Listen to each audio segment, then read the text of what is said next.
So hello everyone, cables naman tayo, equation method. So dalawa to siya, meron to siyang equation and formula based na way of solving. Pero mas prefer ko yung equation method kasi mas gusto ko maglaro ng equation. So ayan, so let's try to learn, no? So itong problem na to came from my past prelim exam sa structural theory. So let's try to solve this one. So first, i-consider mo yung left side natin. No? In considering left side, let's draw. Oh, yan. Now you have the load. No? So this is our FH. FH. Then dito si TA. This is our TA.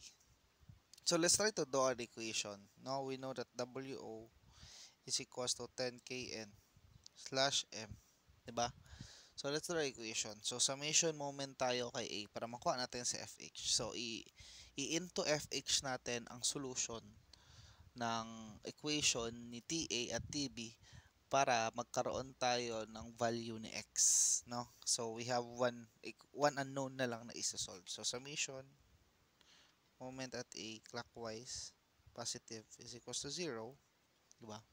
So negative FH, so counterclockwise times yung height niya. Ano yung height niya? 12, no?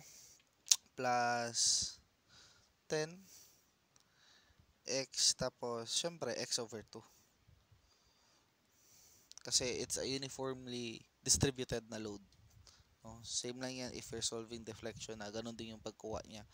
So to sum it up, no, ayusin lang natin. So yung equation, lipat na natin sa kabila. So FH times 12 equals, ito siya. So ma-divide to 5x squared na lang matitira. No, gets yun naman. 5x squared na lang matitira.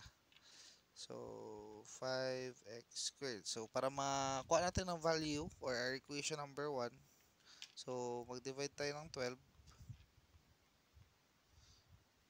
So therefore, our FH equals 5x squared over 12. No? Yan. So this is our equation number 1. No? For our ano. So let's try equation number 2. So let's draw the free body diagram.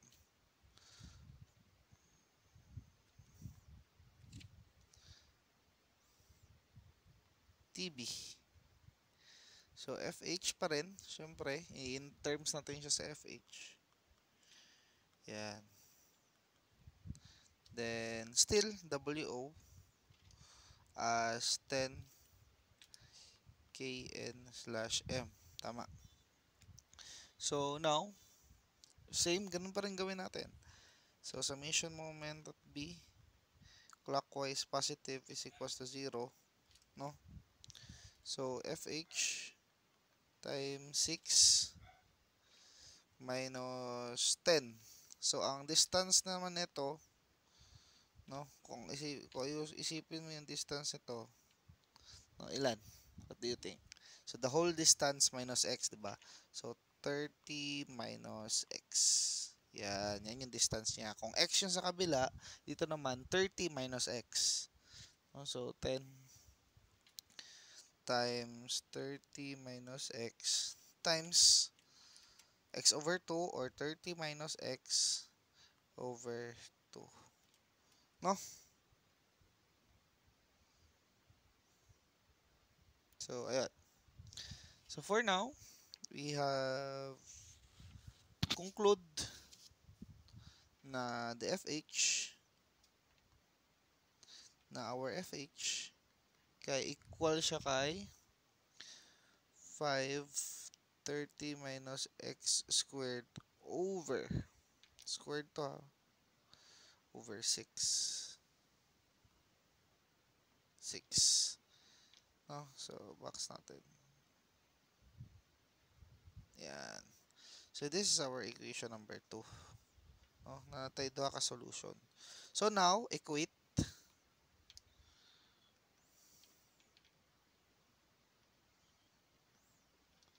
1, and 2.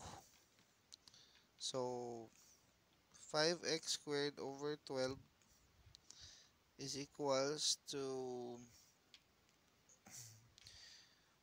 5 times 30 minus x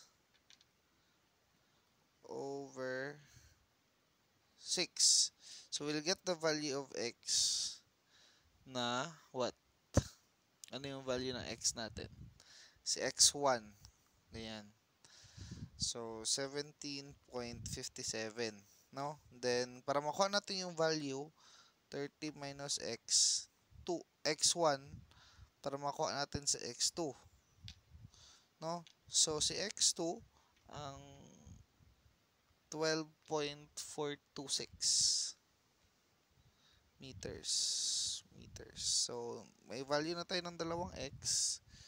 So, pwede na natin kunin, no? Si FH. So, we have the value of x. So, either of the two, you'll use equation 1 or equation 2. Pareha lang yan. Pareha lang yan na ibibigay. So, let's try equation 2. 5x, ilan ba yung x natin? 17.57. So, 17.57 squared over 12. Uy, na-erase. Basta yun. Na-hit lang. Yan, over 12. So, we have FH is equals to 128.679 kN. So, ibig sabihin, ito yung FH natin, yun yung value niya. Ito si FH. Yun yung value niya. Ito. Oh, box natin. Ay, mali. Wala na, boxan. Yan. Yun yung value niya. Now, may value na tayo ni FH. Pwede na natin kunin si TA. No? So, actually, ang shortcut lang yan, TA is equals to FH. No? TA is equals to FH. So, ayan. No? Ganun lang yung shortcut yan. Dapat. Si TA is equals to FH sa FX na TA. Kasi pag 'di ba pagka-cut mo to, ang gawin na kasi natin tayo, resultant na equation, so square root of fx squared plus fy squared. Yun na, no? So ang x dito is equal to fh, no? So ibig sabihin si fx kay 128 point what? 128.679. 79. Yan. So kay fy, mag-minus ka lang dyan.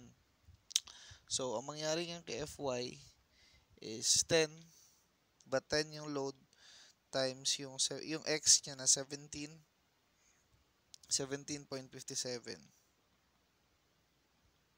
So, equals yan siya kay 175.736. Ngayon. So, para makuha si TA, so, square root ka ng fx squared plus fy squared. So, let's input. Lisan lang natin. Pwede masyado mahaba. 128.679 squared plus 175.736 squared. That was our TA. 217.8 kN. So, ibig sabihin, ang technique lang yan, para malaman mo nasan yung max o sino yung mataas, sa kanya yung max.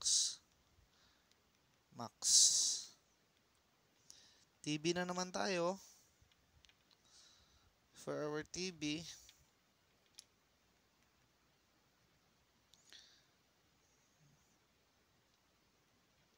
tataas ng video, pero sige lang, para matutunan din. So, still the same. Ang fx nito is 128.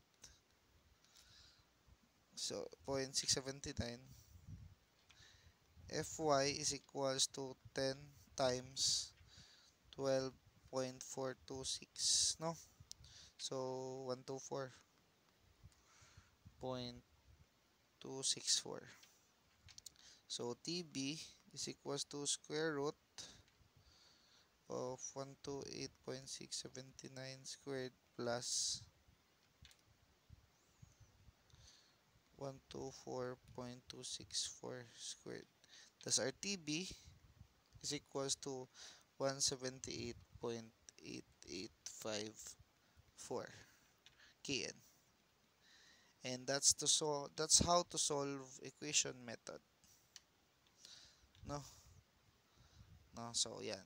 Yan yung whole solution natin for our analysis of cables solving or using equation method. Thank you.